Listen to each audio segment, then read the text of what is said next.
interesting, I would say almost fascinating guest here. Many of you perhaps know him, especially if you're in the world of communication or in the business world or in the academic world, because he's a professor in el IE, Instituto Empresa, and many other things. But we're going to delve into, entrar de lleno, zambullir casi. We're going to delve into the life y milagros, as they say, of Don Enrique Sueiro. Enrique, good morning. How are you? Good morning, Richard. I'm fine. I'm very grateful for being here. Well, I'm very grateful to have you here. My God. Aquí creo que hay química. There's some chemistry here, very positive chemistry. But Enrique Sueiro, so serás gallego, no?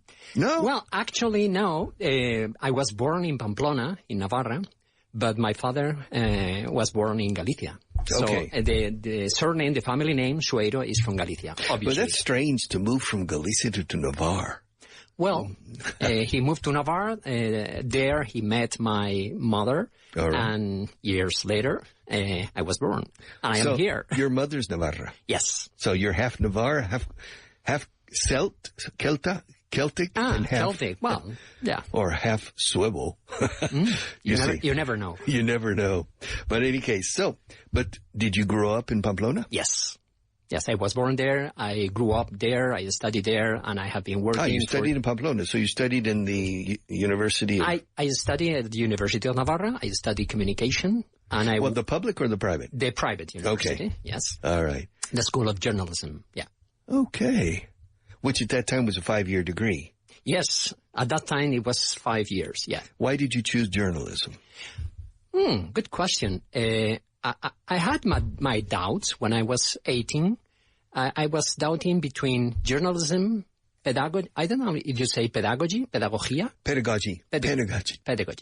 And then philology, you say philology? Filología? Yes, we do. Okay. And after thinking, I decided for journalism. But actually, I love all these three subjects because I love the truth. You love the truth? The truth. I want Excuse me. Okay, fine. Ladies and gentlemen, during this program, we're going to talk about la verdad or verdad organizada, organized truth. But it's interesting you say you love the truth. I mean, I like the truth too, of course. But at the age of 18? Yes. You already were conscious of the concept of the truth? Well, as conscious I could at that age, which is not very mature age, but I had the feeling, I had the exciting of knowing the reality that I didn't know. And that's why I finally studied journalism. And at the end, it has a lot to do with philology, with the use of words, because it depends on the use of language that you can share the truth or you can lie to others. And you can lie inadvertently without knowing it. Is that what you're saying as well? Sorry? You can lie inadvertently. Sin querer is inadvertently. Absolutely, absolutely. Actually, I think one of the threats of the truth is ignorance. All right. We're going to talk about that because in your book, tengo su libro, and I found it this is es muy buen libro, ojo. Thank you. This is called Verdad Organizada, Apología de la Razón para combatir la ola fake. El libro es mucho más que para combatir el ola fake. Este libro es filosófico hasta el final. O sea, esto contiene mucho más. How do you say? Mucho más enjundia que solo el superar la ola fake o leer bien la ola fake. But my purpose is based on philosophy, based on ideas, try to put into practice. Because I think that truth is so practical. And I think we need a lot nowadays. So you did your 5 years in journalism in the University of Navarre. And then did you stay in Navarre, or did you come to Madrid? I was there. I was working at the same university for 20 years at the Department of Media Relations. As a professor? No, as a professional in charge of the media relations, which consists of put in contact the specialists of the university in different fields, chemistry, medicine, journalism, psychology, whatever, history, with the media. so that the people who know a lot about a specific field can give that knowledge in plain language to the common people, to the public opinion. My work consists of that. Consisted for 20 years. Yeah. Okay, so basically it was years ago. An enlace, but you were a PR manager, public relations, and things. And did you enjoy that job? I enjoyed a lot, and I learned a lot, and the person I am now is somehow a product of that. A product of that. But now I am dedicated to other things, not completely different, but a little bit different. Okay, but then after 20 years, you decided to make a change. Yeah. Wow. When? What did you do? Well, at the end of my years there at the university, I did my PhD, my thesis doctoral. In the same university? In the same university, and it was fantastic because my doctoral thesis was about medical communication. Medical communication. I am not a doctor. I am not a physician. I am just know about communication. But I had a very good professor, a master, who inspired me to open my mind and to go for different centers of biomedical research in the United States, and to learn how to manage the communication in something so important, which is science, specifically in biomedical field, to offer that very good information to the public opinion and to train to researchers, to leaders, to explain in plain language that difficult items. Okay. So your opinion is that doctors or the medical community doesn't communicate well? Well, some of them, yes, but it's not very common among many other things, because when they studied at the university in medicine, they are very well trained in different fields, but not specifically in communication. Well, it's very important because so many of the ailment is the word used for los achaques y los males que sufrimos. Illness is enfermedad, but ailment is un achaque, un mal, are psychosomatic. And a doctor who has a good skill at communicating with patients can often be the cure. Yes. My grandfather was a country doctor. My grandfather was born in 1890. And between 1914 and 1961, well, he practiced medicine in the middle of nowhere, in the central Texas. And he always said, it's interesting, he said, los medicamentos son para recetar, no para tomar. It was strange. What? He said, listen, he said, just telling the person you're okay, take these pills and you'll be okay, don't worry. Many times they walked out of the doctor's office cured. Yeah. Because it was psychosomatic. Many times it's simply a psychological change. Has a strong impact on your biology and on your physiology. And so, yeah, I'm sure my grandfather was incorrect, but only 50% incorrect. I think Well, actually, I think that in medicine, professionals of medicine, doctors, you say doctors? Yeah. And one of their best ability to be effective in medicine is a communication ability, which consists of listening. Yes. Listening to understand. I think a patient who feel listened by his or her doctor, he or she feels much better. And it's interesting. And I try to apply, this specific area in medicine into companies. Well, in the University of Navarra, you had a perfect atmosphere with the clinic. Yeah. Right there. Yes. You see. Yes.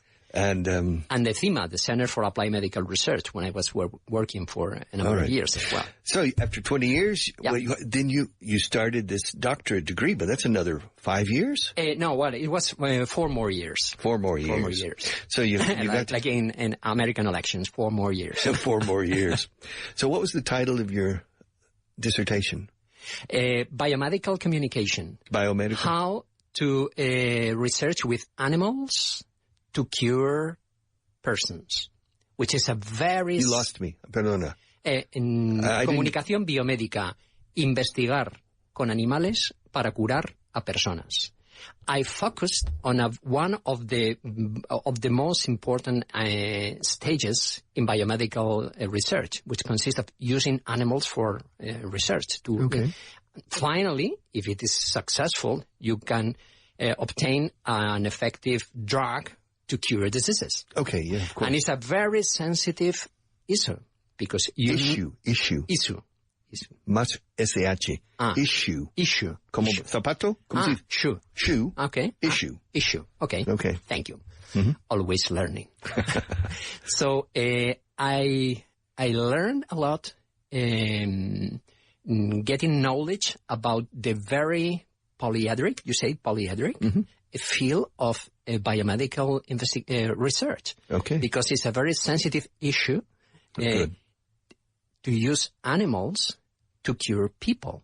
So, and you need to have a very good balance in ethical management of that, because obviously animals deserve respect. Of course. And at the same time, persons have dignity. So it's not very easy to balance this, and that's why how to manage communication is so important. All right. So when you finished your, when you presented your dissertation, ladies and gentlemen, in the United States, tesis doctoral decimos dissertation. In the United Kingdom, in the UK, they say doctoral thesis, like in Spain. It's interesting. The two sides of the Atlantic are two different words. But nevertheless, if you say doctoral thesis, everybody understands, even in Oklahoma. So I lived 9 years in Oklahoma. And so after that, you finished and you defended and got your PhD. Yeah. And then you came to Madrid? Or no, what? No. Then I was working as Director of Communication for a Biomedical Center of Research in Pamplona, CIMA. Okay. CIMA, Centro de Investigación Médica Aplicada. Okay. And after that, those years, I came to Madrid to change my my professional dedication. And did your wife and family agree with that? Sorry? Do you have a family? Are you married? Yeah. Now, yes, but at that time, no, I was not. All right. This was one of the most important change for my life in Madrid. So after that, I changed and I started dedicating to communication in companies, corporate communications. But in Navarre? In Madrid. Okay. In Madrid. All right. And I had at that time two inspiradores, inspire people. Two people who inspired me. Two people who inspire me. One of them is Peter Drucker. Okay, who is Peter considered the father or one of the fathers of the management. Okay. And the other one is Javier Fernández Aguado. Okay, Javier. Who is considered the Spanish Peter Drucker, who is a thinker and a practical and a manager, a trainer for leaders to organize companies. As he has the concept of anthropomorphic a way of leading companies. Lead a company as it was a person. So then I put into practice my knowledge about medical communication and reading a book of Javier Fernández Aguado, who is pathologist in organizations. All right. Then I started to put into practice therapies of communication to cure pathologies in organizations, especially for different diseases. Enfermedades. Four different diseases. In communication. In communication, yes, in companies. In corporate communication. Environment. Yes. And the four diseases is... The first one is... there is, say, deafness, sordera. Yeah, deafness. Deafness. Ceguera. Blindness. Schizophrenia. Yeah. Schizophrenia. And depression. And those are the four diseases in an organization. Communication. In communication, yes. Because why? Right. Because there are people, leaders, some leaders, who don't listen to their people. to their teams. And I think it's a pathology in organizations to manage communication. All right. They cannot see something which is happening in front of his or her eyes. So it's because they're narcissists, or because they are narcissistic, or because they are, among many other reasons. All right. And because they don't pay attention. The third one is the second. The first is sordera, deafness. The second is blindness. The third is schizophrenia. Why? Because they say something, but they don't do that. They say A, but they do. So, del dicho hecho, ni hay trecho. That's exactly. It's basically. All right. Las palabras van por un lado y los hechos van por otro. And as a consequence of these three diseases, is the final four disease incorporation, which is depression. People feel that their boss lied to them. Okay. Because he or she does not pay attention to me when I say something I don't feel and I am not listened. And he or she says one thing, but he put into practice other very different. Well, fine. How many years have you been working in this field?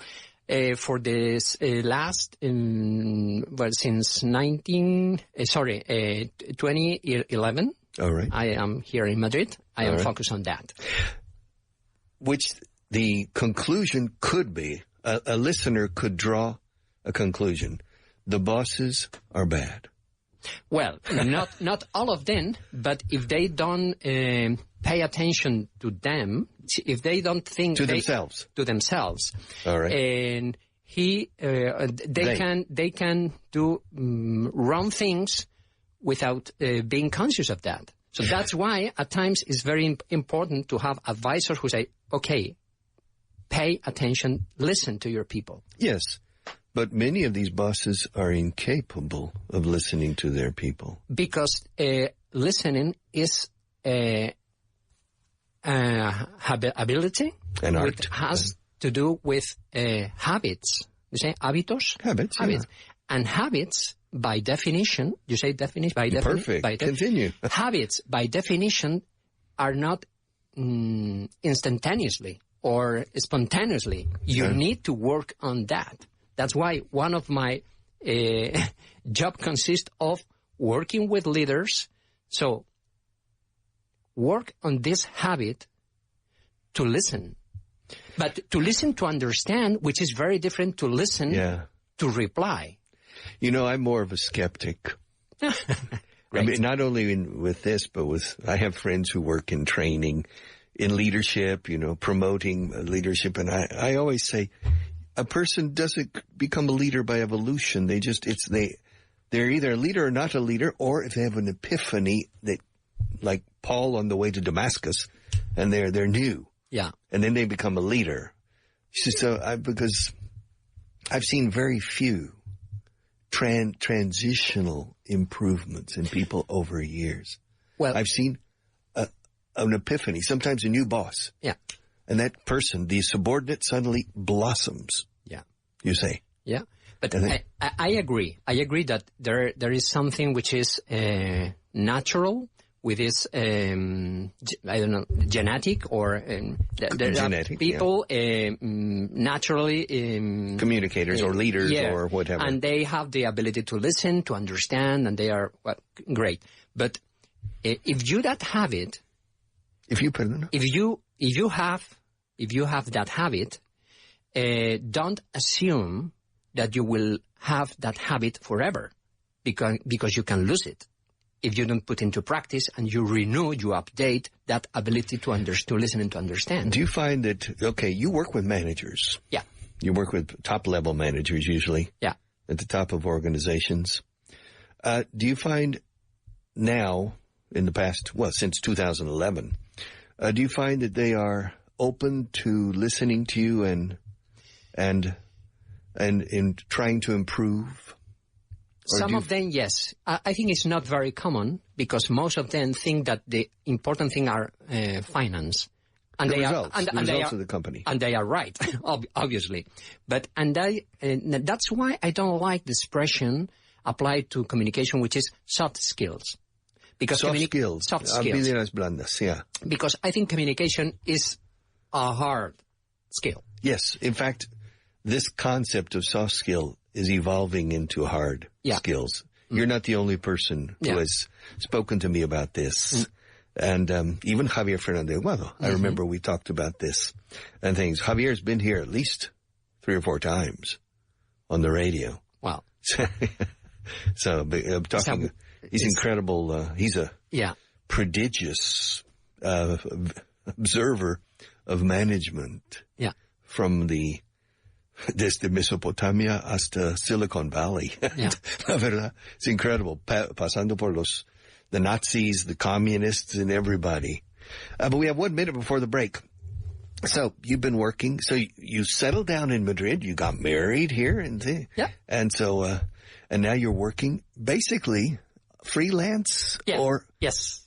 But are you teaching with the IE? Yeah, but as you say, adjunct professor and profesor asociado. Yeah, associate professor. Adjunct professor. Adjunct professor. Yeah. So I am a freelance professional, and I have different fields, which is teaching in IE school, business school, and others, as an advisor for companies, and as a speaker for conventions in corporations. Ladies and gentlemen, I'm here with Enrique Sueiro. Very interesting man, by the way, with a very interesting book I've been reading these days. And we'll be back just after the break, so sit tight and don't go away.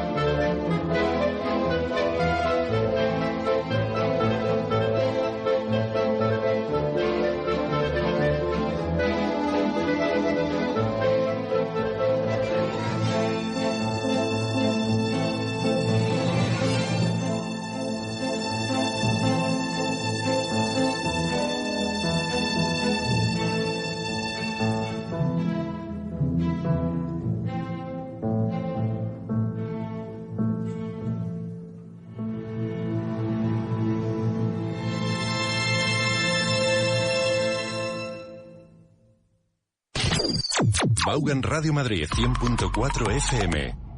¿Sabías que tener una certificación oficial de inglés abre puertas a nuevas oportunidades? De cara al verano, ¿te gustaría conseguir tu B1, B2 o C1 con Vaughan?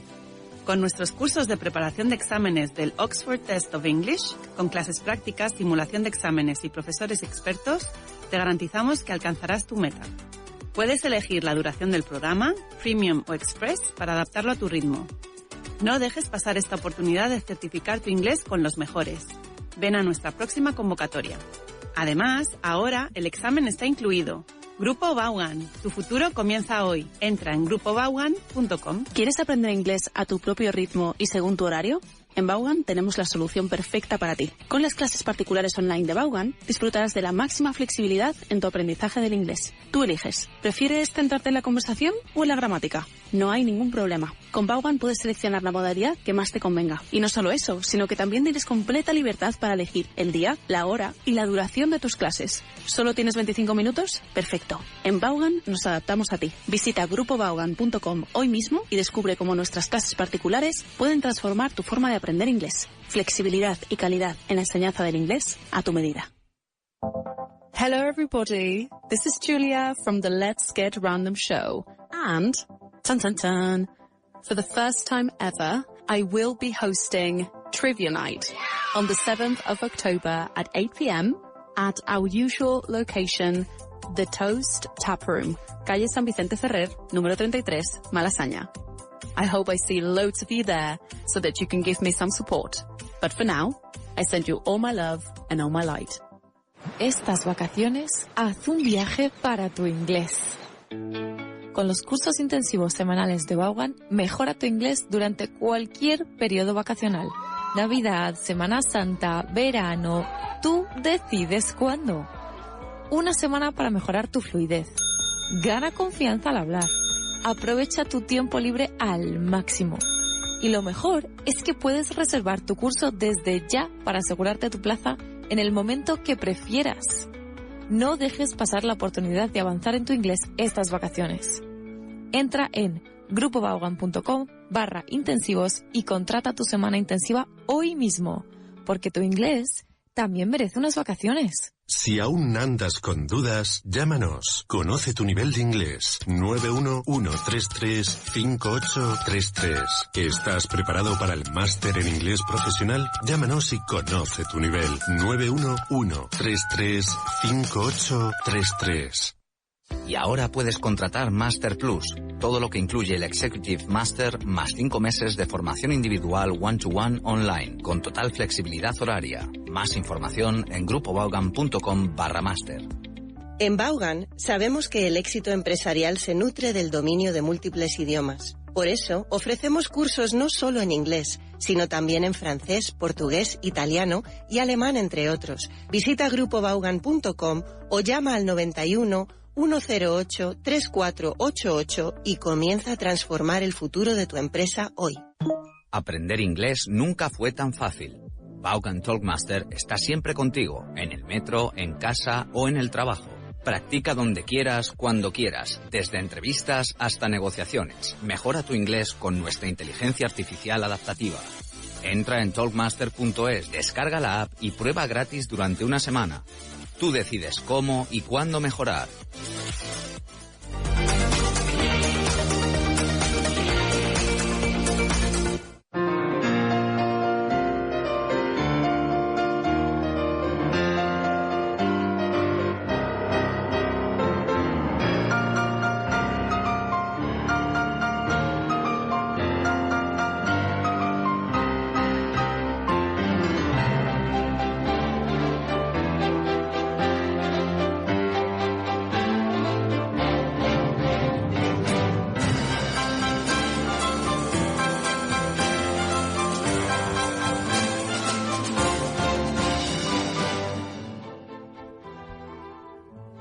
Hello and welcome back. Welcome back to our second half hour of today's Wednesday edition of Richard Ron Live. 8:01 in the morning. It's a good time to continue improving your English. Probably most of you are sitting in your car in the middle of heavy traffic. Decimos tráfico pesado para tráfico muy congestionado. Heavy traffic. Because the word traffic jam is not really correct. Traffic jam, which everybody uses here, a traffic jam, es un atasco puntual en un sitio, en un lugar puntual. Yes. For example, in the Plaza de Colón in Madrid, if suddenly the traffic lights stop working, well, it creates a traffic jam. Jam es como una confitura, una mermelada, eso todo junto. And so we say traffic jam. But you know, if you decide, if you're living in Majadahonda and you need to come into Madrid every day and you leave home at 8 o'clock in the morning, you don't encounter a traffic jam. You encounter heavy traffic. The traffic is usually bumper to bumper. Otra expresión muy usada. Parachoque a parachoque. And we say, but the traffic is bumper to bumper. And so we have heavy traffic. So probably if you're listening to us, to me, and to Enrique Sueiro, who is my guest this morning, you're probably in your car and probably a little bit frustrated. But if this program is interesting, then the lost time in traffic is not lost. It's very, very productive.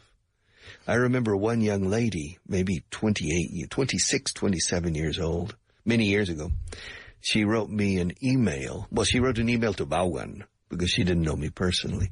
And she said, Vaughan Radio, y la teoría de la relatividad.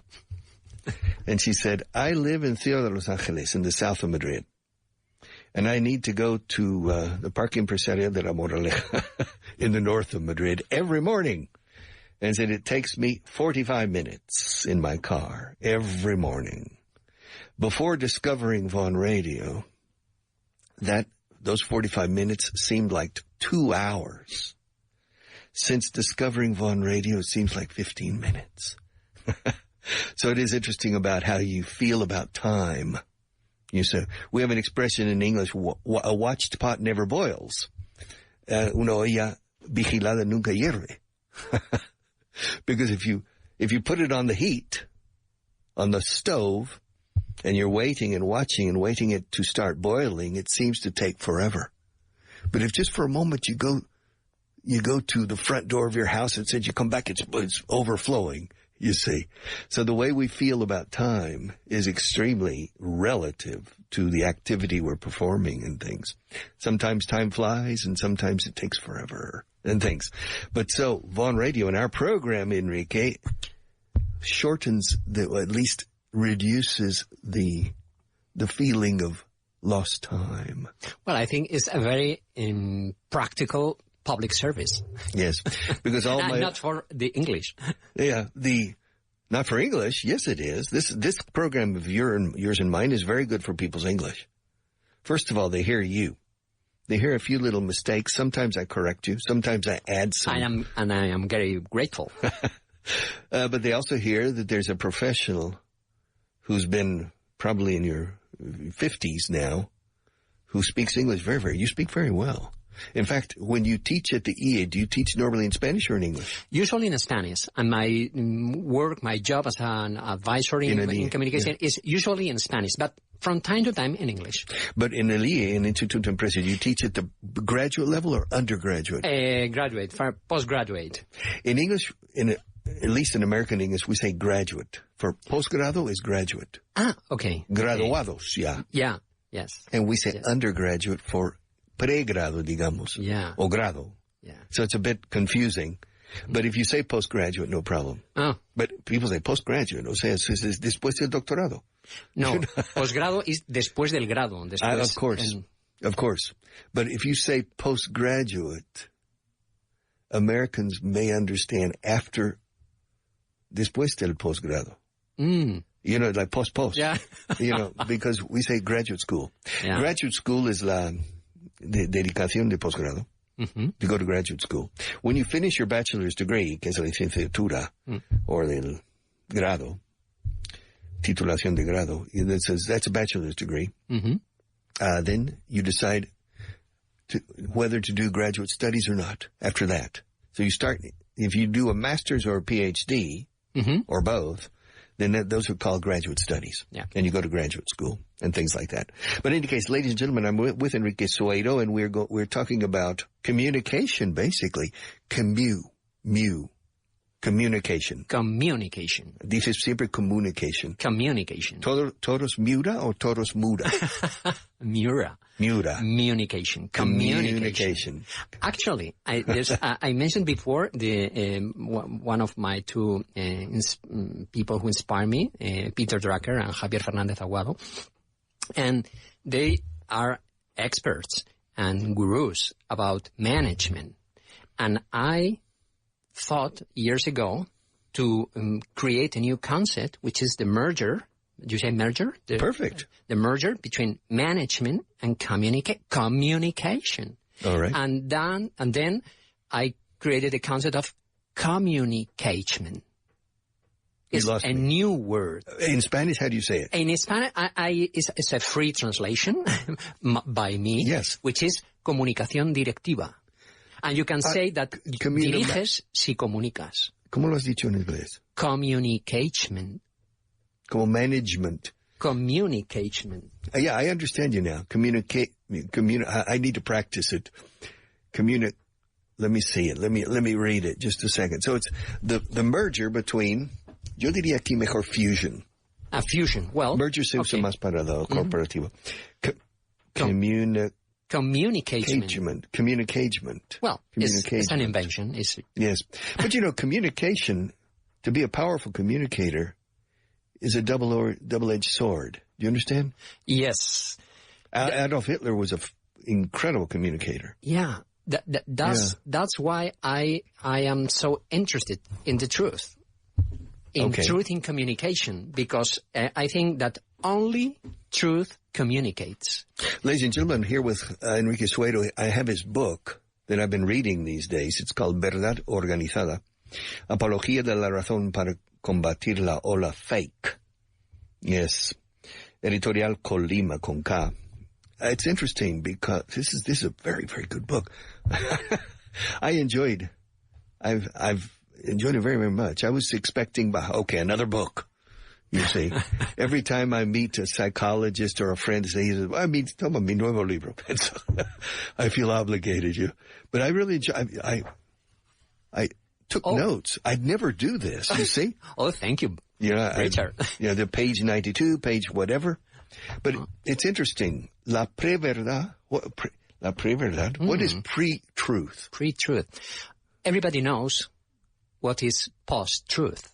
No. Post-verdad. Post-verdad. What is post-verdad? Post-truth, according to the dictionary, at least in Spanish, is a deliberate distortion of a reality. This is post-truth. And thinking on that, I thought, why don't I create a contrary word? And I thought in pre-verdad, pre-truth. And in what consists in pre-truth consists of a conscious respect of the reality. What I see is that there are people who think that because they say something, that something exists, and it is not true. Santa Claus exists. Sorry? Santa Claus. Santa Claus. Okay. So that's why, for me, truth is basic for communication. Only truth communicates. A lie, to lie, is a way of prostitution of communication. But because you can powerful. use words, but it has nothing to do with reality. Lies can be more powerful than truth. It could be, yes. That's why one of my messages is, hey, people, pay attention. Think. All right. Don't assume that what somebody is saying is true. Yes. Pay attention to the facts, more to the says, more to the reality, more than to the words. Yes. It says here, el libro subraya que la verdad no tiene capacidad autodefensiva. Yeah. Y necesita quien lo haga por ella. Ante amenazas como estas. And you talk about ignorancia. El no saber estrangula la libertad. That's interesting.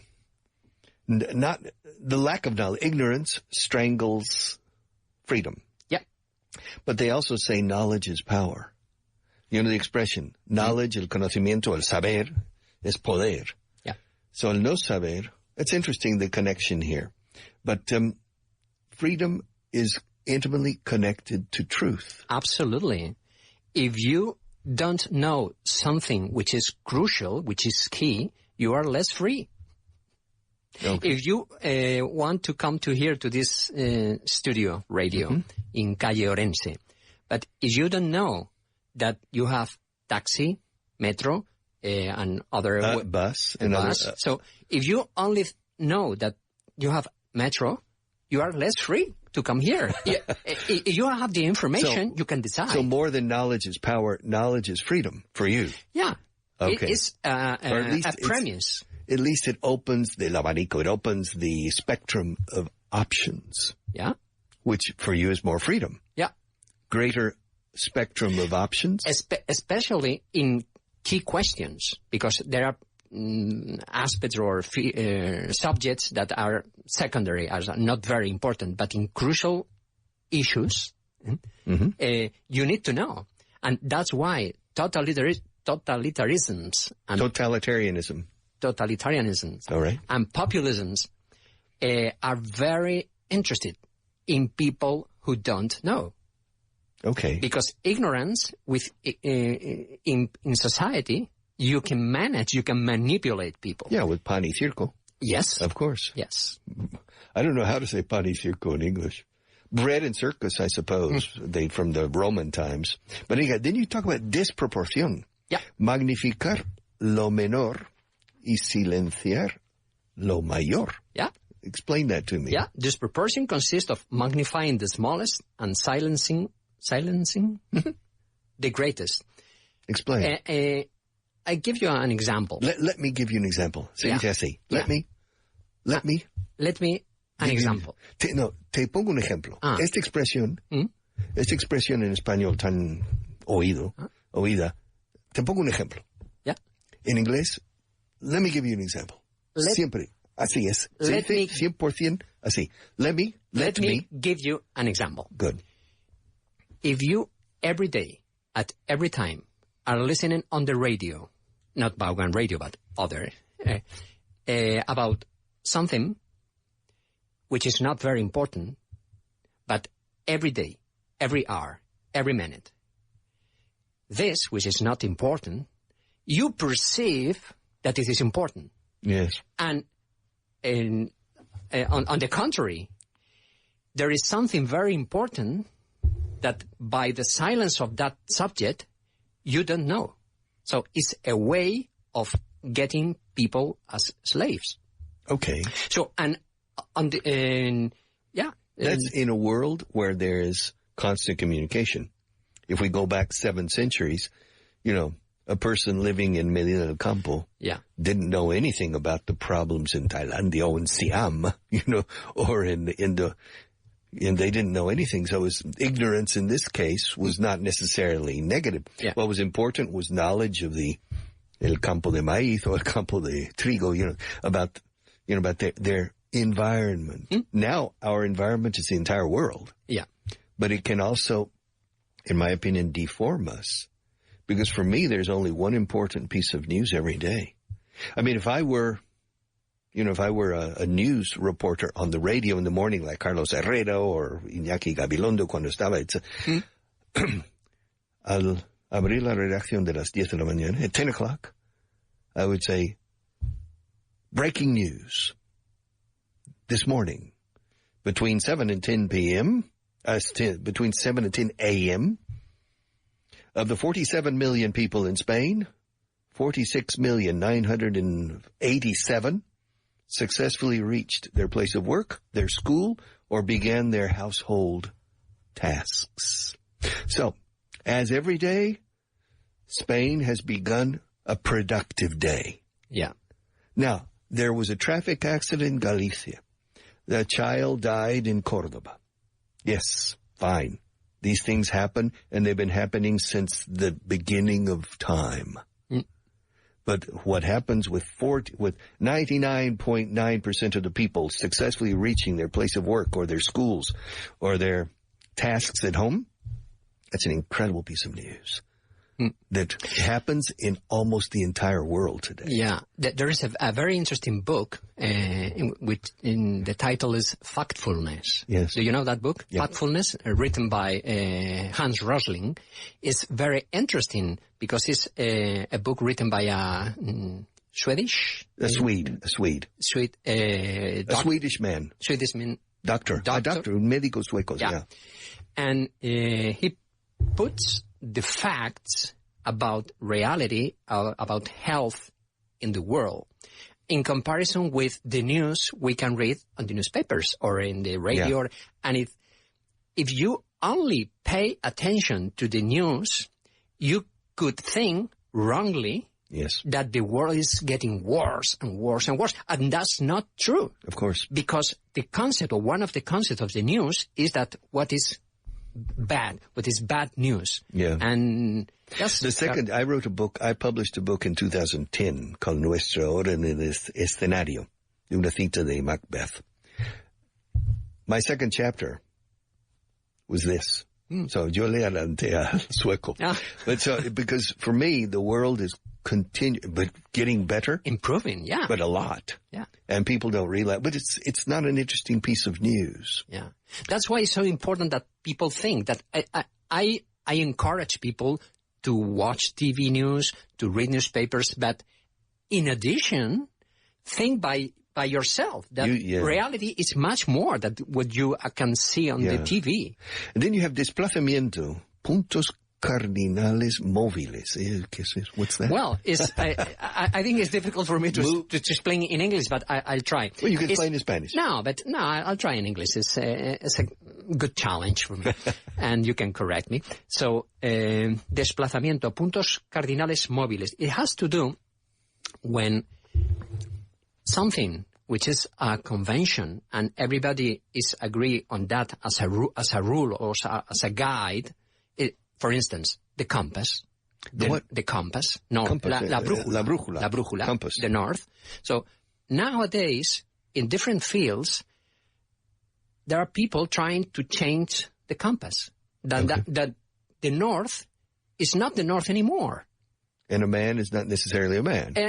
Well, this is an example given by you, but but it could be one of them. So, and in politics, we can see that very clearly. So, something which is good, you can change, and from now, this is a crime, or vice versa. You are a robber, and you have a sentence. You are guilty, but we can change the rules, and now you are free. You not only are not a robber, but you are a hero. And, Well, this happens. These contradictions happen. And I think that people listening to us can put many other examples. Oh, there are many examples. There's a recent example in New York when a young man from a very wealthy family killed the CEO of an insurance company in the middle of the street just because he didn't like that insurance company. So he killed the CEO. And now because he's a very handsome young man, he's a hero for a very large segment of the population. Percepciones deben adaptarse a la realidad, no al revés. I love this thread of the truth. Perceptions. What is a perception? A perception is, and it's very crucial for communication in companies. What is a perception? A perception is a translation, a personal translation of the reality. First, there's a personal translation, or do you say interpretation? Yes. Yeah, personal interpretation. This is the first step. Second, I ask you a question. Perceptions are always the same as the reality? Not always. Well, that's very different. Do you agree? Yes. Perceptions and reality? I agree 100%, because reality, perhaps we can never know the exact reality. Well, it's a bit presumptuous to think I know reality. Yeah, but first, what is perception? Perceptions and reality, or what we can check, is not always a match, right? So, and the final third step, when you take a decision, when you configure, when you establish your opinion, is based on reality or based on your perceptions? Always based on your perceptions. Always. But the question is, how close is your perception to reality? I'm sorry, you? How close is your perception to reality? Well, some people, schizophrenics, of course, no. Yeah. Or people who are just, so dreamers. This is a concept, but this concept applied to every single day-by-day realities is very important. If you think that you did something, but it is I am wrong, my opinion about you is wrong. Well, in my case, at my age, sometimes I do things, but I forgot what, did I lock the door? Because as you get older, you start losing your short-term memory. Yeah. Did I leave the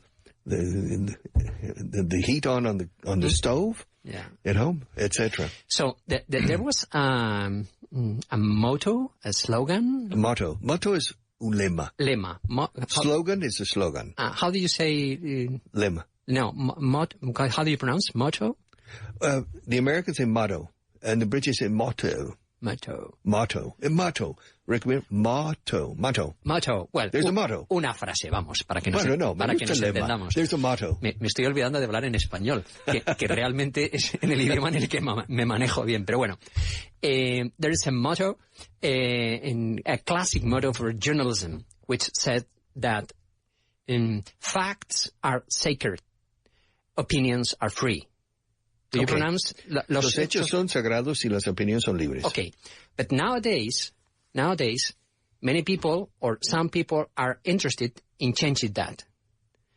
So, opinions are sacred, but the reality, well, it depends on you, on me, and I profoundly disagree with that. Of course. I think that the defense of truth is more necessary today than ever, at least in three main fields: science,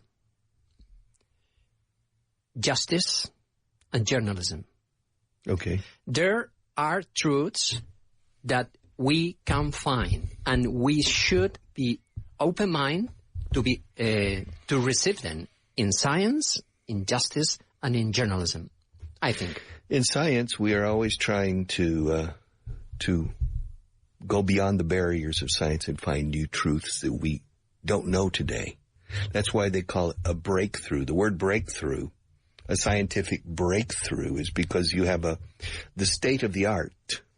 Un solo minuto. You have to come back. The state of the art, que es una barrera, y luego lo perforas, rompes a través de the breakthrough. Entonces cambias el estado del arte hasta. And so there's new things in science.